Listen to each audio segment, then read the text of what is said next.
बड़े लोग आपको इग्नोर क्यों कर देते हैं? ओशो आचार्य रजनीश के प्रवचनों और उनकी जीवन दृष्टि के अनुसार, जब बड़े लोग, चाहे वे पद या प्रतिष्ठा या धन या उम्र में बड़े हों, दूसरों को नज़रअंदाज या इग्नोर करते हैं, तो इसके पीछे गहरा मनोवैज्ञानिक और आध्यात्मिक कारण होता है। ओशो कहते हैं कि संसार में अधिकांश लोग अपने अहंकार को पुष्ट करने में लगे हैं। जब कोई व्यक्ति खुद को किसी मायने में बड़ा मान लेता है, तो उसका अहंकार यह मांग करता है कि वह दूसरों को छोटा दिखाए। किसी को इग्नोर करना वास्तव में यह जताने का एक प्रतीक तरीका है कि तुम मेरे स्तर के नहीं हो। ओशो के अनुसार यह सामने वाले की महानता नहीं, बल्कि उसके भीतर छिपे गहरे अहंकार और असुरक्षा की भावना का प्रमाण है। होने और दिखने का भ्रम। समाज में जिसे हम बड़ा कहते हैं, वह अक्सर केवल बाहरी रूप से पैसा, पद, स्टेटस बड़ा होता है, आंतरिक रूप से नहीं। ओशो कहते हैं कि जो व्यक्ति भीतर से खाली है, वह बाहर से बड़ा होने का नाटक करता है। एक सचमुच का जागृत या आंतरिक रूप से समृद्ध व्यक्ति कभी किसी को इग्नोर नहीं करेगा, क्योंकि वह सब में एक ही चेतना को देखता है। जो इग्नोर कर रहा है, वह खुद अपनी बनाई हुई झूठी दुनिया में जी रहा है। अपेक्षा का दुख। ओशो का एक बहुत प्रसिद्ध सिद्धांत है, अपेक्षा ही दुख का कारण है। जब आप किसी बड़े व्यक्ति से ध्यान पाने की उम्मीद करते हैं, तो आप अपनी खुशी की चाबी उसके हाथ में सौंप देते हैं। कोई आपको इग्नोर कर रहा है, इससे आपको दुख तभी होता है जब आप चाहते हैं कि वह आपको महत्व दे।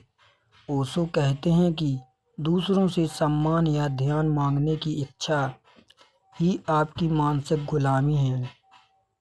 ओशो की दृष्टि में इसका समाधान क्या है? जब तक तुम दूसरों को रेफ संदर्भ से खुद को देखोगे, तब तक तुम दुखी रहोगे।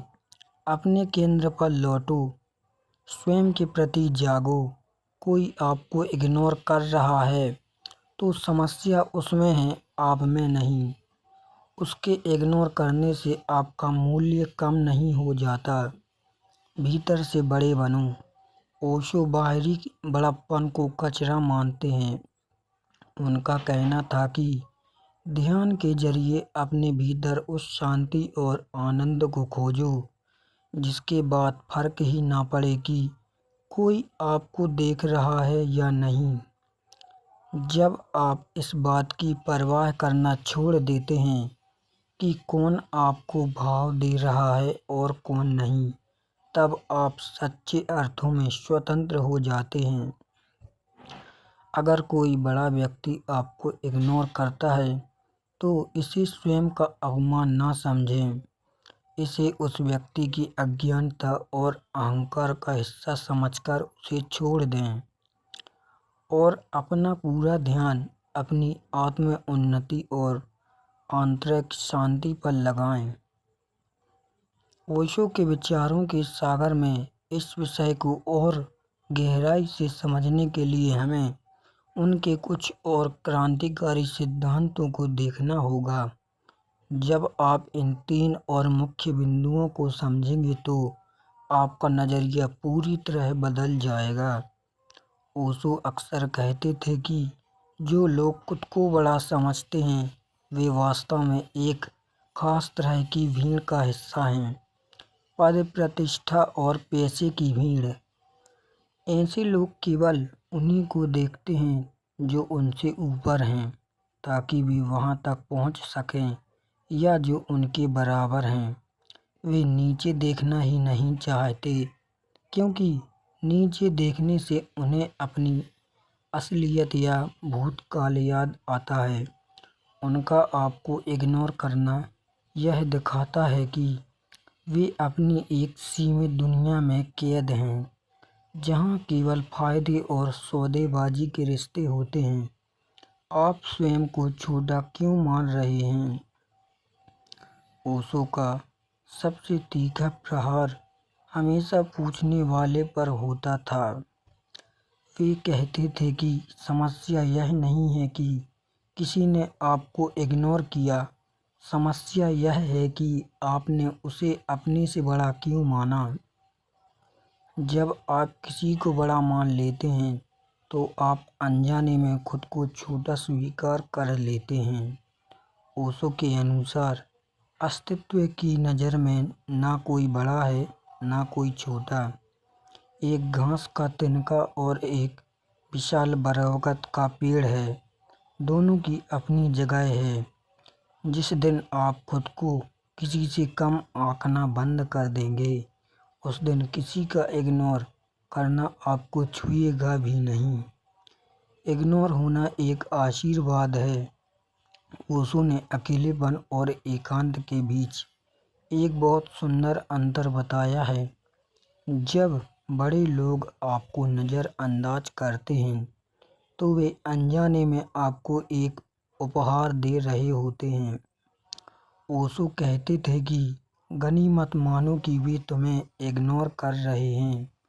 अगर वे तुम्हें अपने साथ शामिल कर लेंगे, तो वे तुम्हें अपने जैसा ही पाखंडी, अहंकारी और तनावग्रस्त बना देंगे। उनका इग्नोर करना आपको अपने साथ समय बिताने या ध्यान करने और खुद को जानने का मौका देता है। यह आपके लिए संसार की व्यर्थता को समझने का एक इशारा है। यदि कोई तुम्हें अनदेखा करता है, तो वह तुम्हें मुक्त कर रहा है। वह कह रहा है कि मेरी दुनिया में तुम्हारे लिए कोई जगह नहीं है। जाओ और अपनी खुद की कहानी दुनिया खोजो, और अपनी दुनिया को खोजना ही संन्यास है, वही साधना है। ओशो की चेतना और उनके प्रवचनों की गहराई में यदि हम और उतरें, तो इस विषय के कुछ और बेहद सूक्ष्म और मनोवैज्ञानिक पहलू सामने आते हैं। जब समाज के तथाकथित बड़े लोग किसी नज़र को नज़रअंदाज करते हैं, तो ओशो के अनुसार वहाँ निम्नलिखित मानसिक और आध्यात्मिक स्थितियाँ काम कर रही होती हैं। भय और असुरक्षा। ओशो कहते थे कि जो लोग बाहर से बहुत बड़े पद या प्रतिष्ठा पर बैठ जाते हैं, वे भीतर से उतने ही डरे हुए होते हैं। उन्हें हमेशा अपनी कुर्सी या अपने पैसों या अपनी इज्जत के छिन जाने का डर सताता रहता है। जब कोई ऐसा व्यक्ति किसी साधारण व्यक्ति को देखता है, तो वह डरता है कि कहीं इससे मेरी बात करने पर उसकी बनावटी गरिमा कम ना हो जाए। उनका इग्नोर करना उनकी ताकत नहीं, बल्कि उनका डर है। वे अपनी एक सुरक्षात्मक दीवार खींचकर बैठ जाते हैं, ताकि कोई उनकी आंतरिक खोखलापन ना देख ले। संसार के सारे रिश्ते ओशो के अनुसार उपयोगिता पर टिके हैं, जबकि प्रेम और आत्मिक रिश्ते उत्सव पर टिके होते हैं।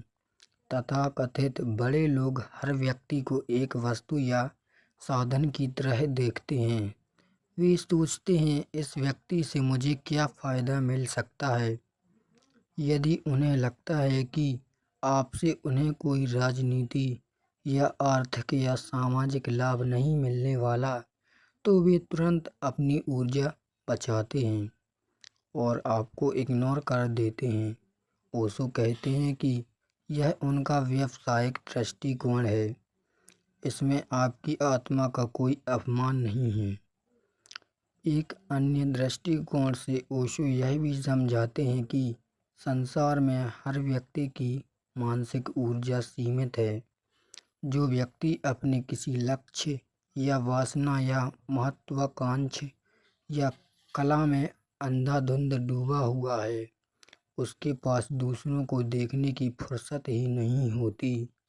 वह संचित रूप से आपको इग्नोर नहीं कर रहा है, बल्कि वह अपनी ही धुन में इतना खोया हुआ है कि उसे आपके होने का एहसास ही नहीं होता।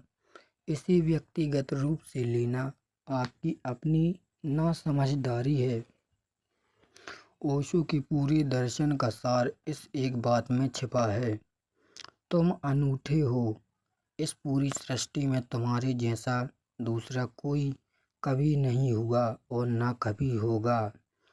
जब परमात्मा ने तुम्हें इतनी विशिष्टता दी है, तो तुम किसी इंसान से अपने होने का प्रमाण पत्र क्यों मांग रहे हो? जब आप अपनी इस अनूठता को पहचान लेते हैं, तो दुनिया का बड़े से बड़ा सम्राट भी अगर आपको सामने से आंखें फेर कर निकल जाए तो आप मुस्कुराएंगे और अपने मार्ग पर आगे बढ़ जाएंगे। आपको उनके ध्यान की भीख की जरूरत ही नहीं बचेगी। विशेष होने की बीमारी। ओशो के अनुसार समाज में जिसे हम बड़ा आदमी कहते हैं, वह अक्सर एक मनोवैज्ञानिक बीमारी से पीड़ित होता है, जिसे ओशो विशेष होने का रोग कहते हैं। वह व्यक्ति यह मानता है कि यदि वह आम लोगों से खुलकर मिलेगा या उनसे सामान्य व्यवहार करेगा, तो उसकी विशेषता समाप्त हो जाएगी। वह अपनी इस विशेषता को बनाए रखने के लिए जानबूझकर एक दूरी बनाकर रखता है। ओशो कहते हैं कि यह एक प्रकार का मानसिक कारागृह है, जिसमें वह व्यक्ति खुद बंद है। वह सहज होने की स्वतंत्रता खो चुका है। प्रक्षेपण का खेल। ओशो अक्सर समझाते थे कि बाहर की दुनिया में जो भी कुछ भी घट रहा है, वह केवल हमारे भीतर आईना है। कई बार सामने वाला व्यक्ति हमें इग्नोर नहीं कर रहा होता है, बल्कि हमारे भीतर ही यह डर का हीन भावना होता है कि मैं छोटा हूँ, शायद वह मुझे भाव नहीं देगा। हम अपनी इस हीन भावता को सामने वाले के व्यवहार पर थोप देते हैं, थोप कर चले जाते हैं।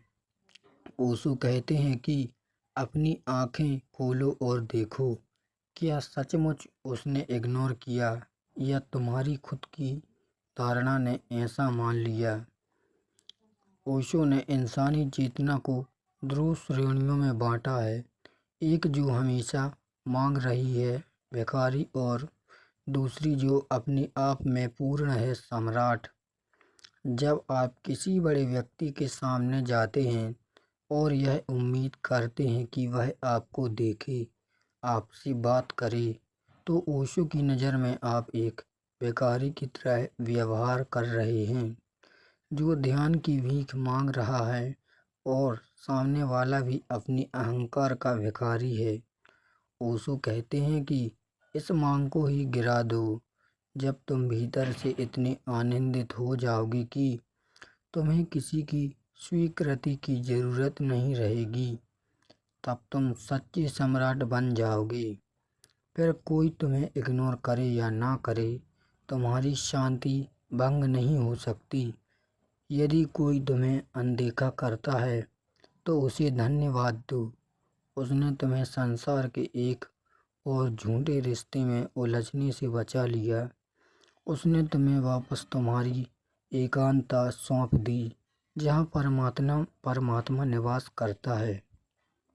जब आप ओशो के इन प्रवचनों के अर्थ को आत्मसात कर लेते हैं, तो बड़े लोगों द्वारा इग्नोर किए जाने का दर्द हमेशा के लिए समाप्त हो जाएगा और उसकी जगह एक गहरी आत्म जागृति ले लेती है।